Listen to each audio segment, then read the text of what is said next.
നമസ്കാരം.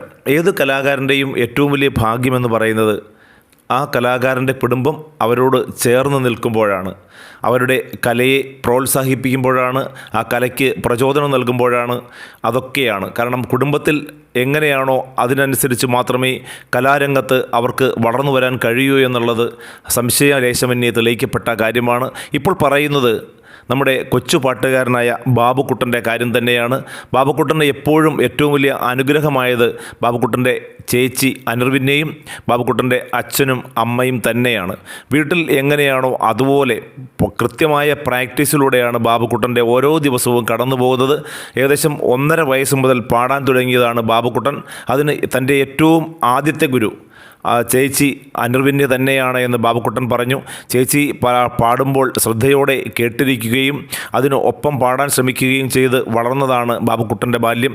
അങ്ങനെയാണ് പാട്ട് രംഗത്തേക്ക് ബാബുക്കുട്ടൻ ആദ്യമായി കടന്നു വരുന്നത്. പിന്നീട് ചേച്ചി പാടാൻ പോകുന്ന വേദികളിലൊക്കെ അരികുപറ്റിയിരിക്കുകയും ആ പാട്ടിനൊപ്പം പാടുകയും ചെയ്യുമ്പോൾ അതിലെ ജഡ്ജസ് തന്നെയാണ് ബാബുക്കുട്ടനെ പലപ്പോഴും പ്രോത്സാഹിപ്പിക്കാറുള്ളത്. അങ്ങനെയാണ് ആദ്യമായിട്ട് ഒരു വേദി ചേച്ചിയോടൊപ്പം പങ്കിടാൻ ബാബുക്കുട്ടന് അവസരം ലഭിച്ചതും. ചേച്ചിയാണ് ആദ്യം പാടാൻ പോയത് എങ്കിലും പാട്ടിലൂടെ അന്ന് ഷൈൻ ചെയ്തത് ബാബുക്കുട്ടൻ തന്നെയായിരുന്നു. പിന്നീട് ടോപ്പ് സിംഗറിലേക്ക് എത്തി. അവിടുന്ന് സോണി TV സൂപ്പർ സ്റ്റാറായി. പിന്നീട് സൗത്ത് ആഫ്രിക്കയിലും ലണ്ടനിലും ഗൾഫ് രാജ്യങ്ങളിലുമൊക്കെ അടിപൊളിയായി പാടി ബാബുക്കുട്ടൻ മുന്നോട്ട് പോവുകയാണ്. ബാബുക്കുട്ടൻ്റെ ഏറ്റവും വലിയ പ്രത്യേകത എന്ന് പറഞ്ഞാൽ അത് പ്രേക്ഷകരിലേക്ക് കൂടി ആ ബാബുക്കുട്ടൻ്റെ പാട്ട് ഇട്ടുകൊടുക്കുന്നു എന്നുള്ളതാണ്. പാട്ടിൻ്റെ ചില സംഗതികൾ ബാബുക്കുട്ടൻ പ്രേക്ഷകരിലേക്ക് കൂടി ഇട്ടുകൊടുക്കുമ്പോൾ അവരും ചേർന്ന് പാടുന്നു. അങ്ങനെ ഒരു ഗിവ് ആൻഡ് ടേക്ക് പോളിസിയാണ് ബാബുക്കുട്ടൻ ഇപ്പോഴും പാട്ടുവേദികളിൽ അല്ലെങ്കിൽ ഗാനമേളകളിൽ ബാബുക്കുട്ടന് പാടാൻ അവസരം ലഭിക്കുന്ന സ്ഥലങ്ങളിലൊക്കെയും ചെയ്യുന്നത്.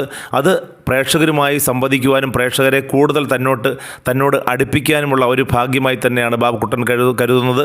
ഇപ്പോഴും തൻ്റെ പ്രധാന ഗുരു ചേച്ചി തന്നെയാണെന്ന് ബാബുക്കുട്ടൻ പറയുകയുണ്ടായി. വീട്ടിൽ വെറുതെ ഇരിക്കുമ്പോഴും ഹോംവർക്ക് ചെയ്യുമ്പോഴും ഒക്കെ ബാബുക്കുട്ടനും ചേച്ചിയും തമ്മിലുള്ള പാട്ട് പാടുകയും അതുപോലെ റിഹേഴ്സൽ ചെയ്യുകയും ഒക്കെ ചെയ്യുന്നതിൻ്റെ വീഡിയോകളൊക്കെ നിരന്തരം പുറത്തു വരുന്നുണ്ട്.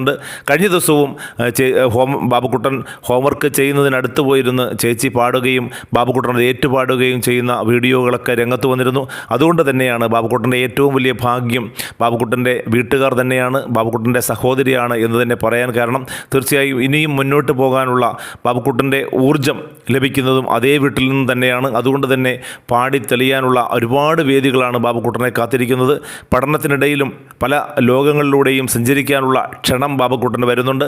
തീർച്ചയായും ഇനിയും പറന്ന് ബാബുക്കുട്ടൻ പുതിയ രാജ്യങ്ങളും പുതിയ ഭൂഖണ്ഡങ്ങളും ലക്ഷ്യമാക്കി കുതിപ്പ് തുടരട്ടെ എന്ന് നമ്മൾ പ്രാർത്ഥിക്കുകയാണ്.